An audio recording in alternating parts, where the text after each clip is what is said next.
This is the top of Germany, and drone footage is strictly prohibited, which I was immediately informed of when I launched this drone. So we only have these 10 seconds, and then I'd move down to the ski range below where I was allowed to take these shots. The reason you can't fly drones on that specific station is because it runs primarily on cable cars.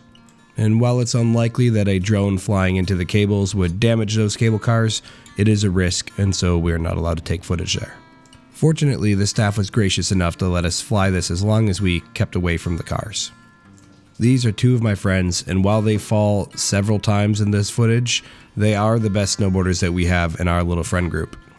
As you'll see later in the video, a lot of us stuck to just the bunny hill with some kid sleighs. I was also able to snag some much better views of that mountain range. This place is called Zugspitze, and I'm sure I'm saying that wrong. As an American living in Germany, I get most of the words wrong. But most of the younger generation here are totally fine with you learning on the fly. No pun intended, since we're flying around. This is the main ski lodge, and it only costs about $60 to take the lift ticket all the way up from the parking area and spend the entire day up here. There's an old chapel on top of this mountain, and you can see the snow drifting right up to the roof. I meant to go check it out and get the history of this place because it does look much older than the other buildings, but I know nothing about it. If you know anything about that chapel, feel free to throw it in the comments. I am curious. Of course, I could always Google it myself. Alright, so we're only like 200 meters off the top now, down into the little ski valley, but you've got to admit the view here is phenomenal. We had 3 days of fog prior to this and 3 days of fog after this, so I'm very lucky that we got up there during a nice clear day. Now, if you're a dedicated fan of the channel, you've seen us go up to Jungfrau, which is technically higher, and there are some beautiful views there, but it's an extra couple hour drive for us, so this might actually be my new favorite mountainous region to go to. Oh, and see that glass hut right there? That has a shade that moves around during the day to keep the sun out of it, and they have excellent hot chocolate, beer, or burgers if you want them between your runs.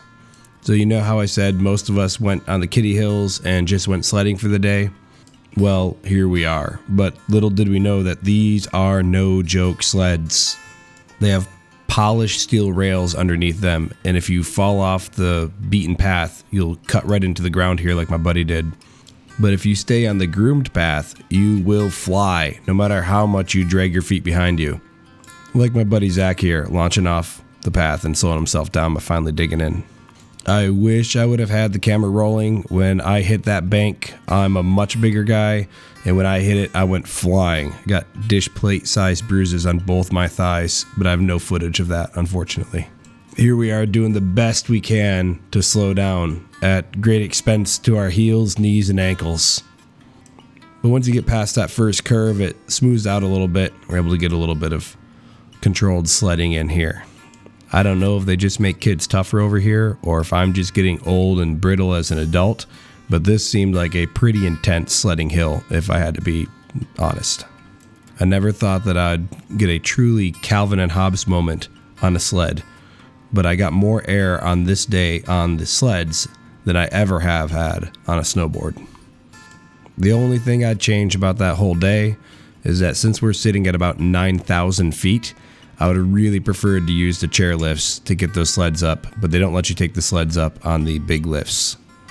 Probably to prevent, inexperienced idiots like us from dying, but still you have to trudge up the hill manually each time, and that got pretty tiring pretty quick at that altitude.